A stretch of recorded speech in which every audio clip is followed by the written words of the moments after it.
eBay.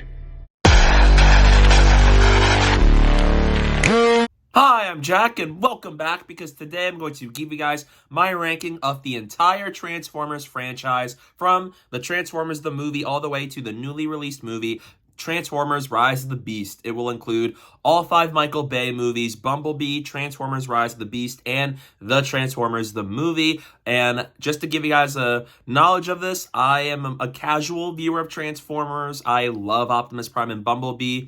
I've seen bits of each of the cartoons, and I've watched the movies, so I'm not the most knowledgeable person on it, but I'm pretty casual with the franchise, even though I know stuff about it. So keep that in mind heading into my ranking. And also, let me know down below in the comments, what's your ranking of all the Transformers movies? I'd love to know that. Or just give me your number 1 favorite one. I'd love to know that. And with that said, let's get started. In last place is Transformers The Last Knight. To kick this off right off the bat, I hate this movie. Transformers The Last Knight is not only the bottom of the barrel of the Transformers franchise, it's one of the worst blockbuster movies I have ever seen. It's story-wise, it's incomprehensible, where the movie goes on and I genuinely am struggling to keep up with what's happening. There's a unnecessary amount of aspect ratio changes, even at the most unnecessary points imaginable. I can't stop. And there's just so much going on from a story perspective, with Optimus Prime becoming Nemesis Prime, Earth is apparently Unicron, and the humans going on this little mission, and the military stuff. King Arthur legend is now tied to the Transformers, and so as Cade Yeager's apparently the last knight, and he's being hunted down by the government. What's he up to, man? What's he doing? It's so hard to follow with all the stuff happening, and a lot of it's really not that compelling. And it just retcons aspects of previous Transformers movie with the lore of things. We have Anthony Hopkins delivering lines like this. Yes, but you want to know, don't you, dude? And we have one of the funniest death scenes of all time with this. You wretched human.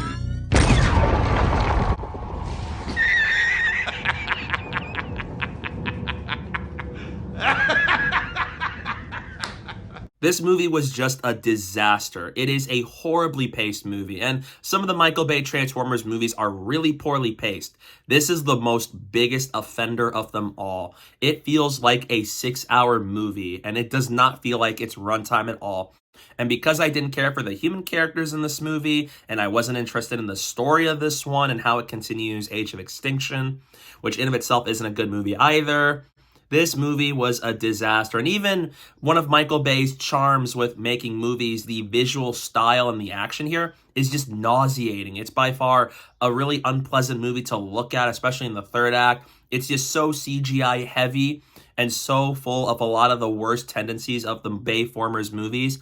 This movie was a slog to sit through. And considering how I feel about even the next 2 movies on this list, this is by far the worst movie in the franchise, and it's one of the worst movies I have ever seen. So without a doubt, Transformers The Last Knight is an abysmal blockbuster movie and a horrible end to the Bayformers era of the series. In 7th place is Transformers Age of Extinction. Although it's 1 spot above The Last Knight, I still think this is an awful movie unto itself. Right off the bat, the Transformers are being hunted down by government and rogue operatives because of what happened in the Battle of Chicago and Dark of the Moon. And there's just things in this movie that I just, for the life of me, I don't know why they're in this movie. There's this whole thing with Mark Wahlberg's daughter, who in this movie is 17, dating a 20 to 21-year-old guy, and they try to excuse it by using the Romeo and Juliet law. Well, it's not fine. We've got a pre-existing juvenile foundational relationship. Statute 2705-3. What? Texas statute?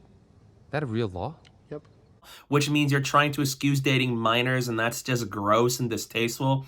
Did not need to be in this movie. It has one of the funniest uses of sponsorship I've ever seen in a movie. Your car? Huh? You like music?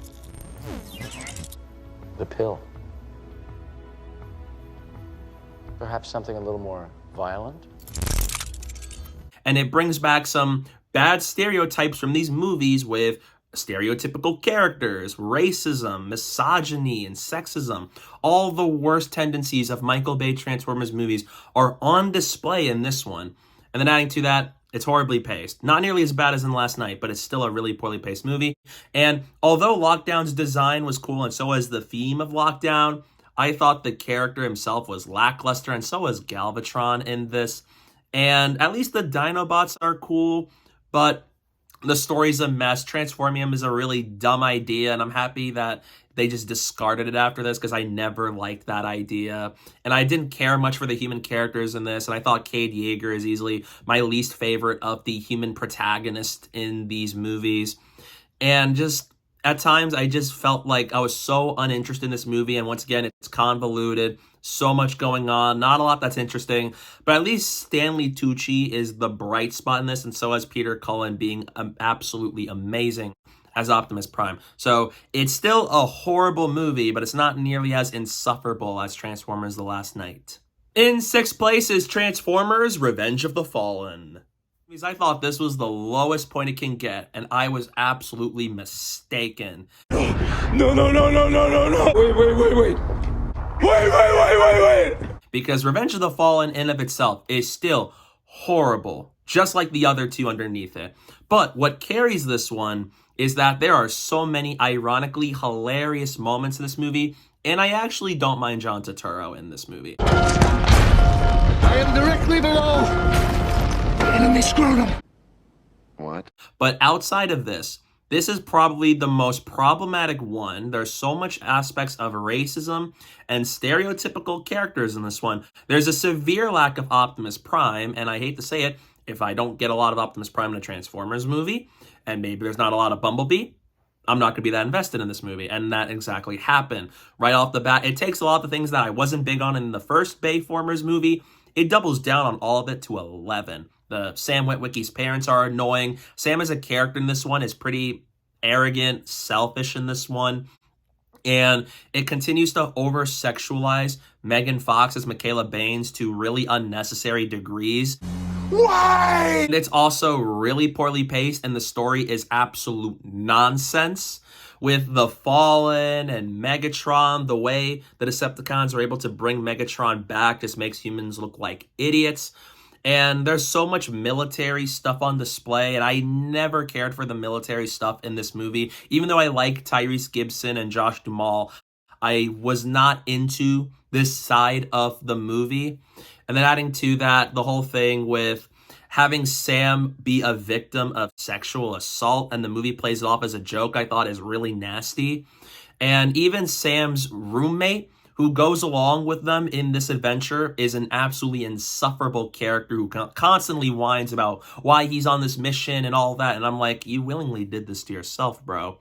And throughout this whole movie, there's very little Transformers action. The forest fight with Prime and Megatron is easily the best part of this movie because Michael Bay does have a good eye for action. But outside of that, hated the story. It's problematic in so many elements of racism, sexism to such a big extent. This is by far the biggest offender of the writer's strike because we had a movie like this. And aside from having some ironically hilarious moments in this that does put it above Age of Extinction, I hated this movie. And this, alongside the bottom two movies, not only are they the worst movies in the Transformers series, but they're some of my least favorite movies from a blockbuster standpoint that I've ever seen. In 5th place is Transformers Dark of the Moon. We are finally at the Transformers movie that I don't hate like I do with the bottom three, because Transformers Dark of the Moon is a pretty decent movie. Now, to get the negative stuff I don't like out of the way, the decision for the humans to kick the Autobots off of Earth after Sentinel Prime betrayed them and unleashed havoc on the planet, I thought was stupid. I never understood the logic behind that at all. And once again, the military side of these movies, I just never really cared for all that much. And I wasn't big on Carly as the new love interest for Sam. She's a bit of a downgrade from Megan Fox, Michaela Baines as a character. Didn't care for that love triangle too when they threw Patrick Dempsey's character into the mix. And I thought they just reduced Sam to being someone who screams at every point he can. Do not hit my car to collector's item!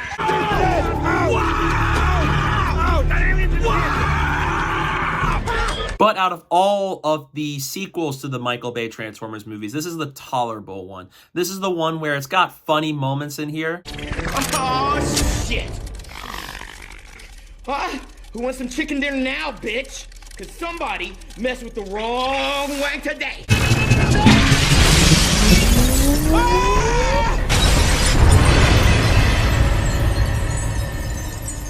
I don't need any more didactic lectures from Chuck. I mean, that's not helping. But at least not a lot of it's in a cringeworthy way.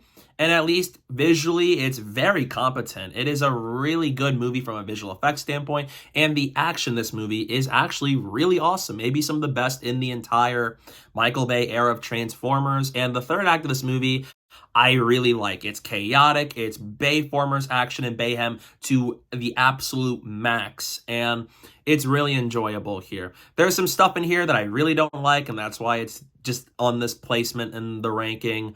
But I enjoy this one. It's the only Transformers sequel that I don't mind. If I were to ever revisit any of these movies, I would revisit this in terms of the sequels to Transformers.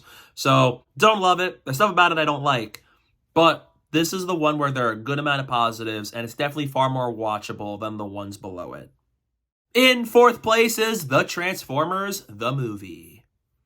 I don't have that much nostalgia for the Transformers the movie because I haven't seen the cartoon it's inspired off of, and it does play a lot as it's just a couple of episodes mashed as one movie, and it feels like the movie ended right when the climax ends, which is also a thing with all the Transformers movies except for Bumblebee and Rise of the Beasts. But I enjoyed this one. It's surprisingly dark for a Transformers movie for kids. They kill off Optimus Prime in the first half of it, which was a really crazy move, and I thought they actually paid it off really well in the movie.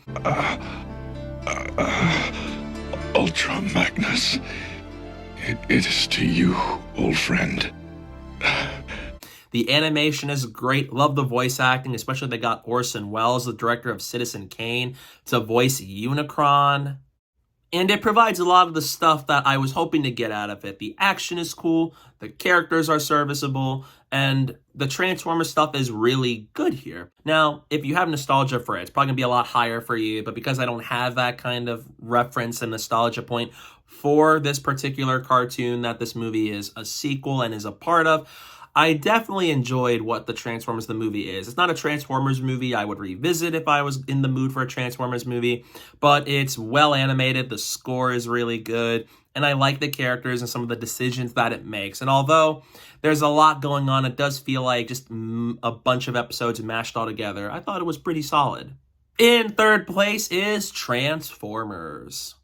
This is easily the best of the Michael Bay Transformers movies. It's the story that's the most straightforward, where the Transformers come to Earth in search of the Allspark, and they brought the war from Cybertron onto this planet, and so it's introducing us to Sam Witwicky.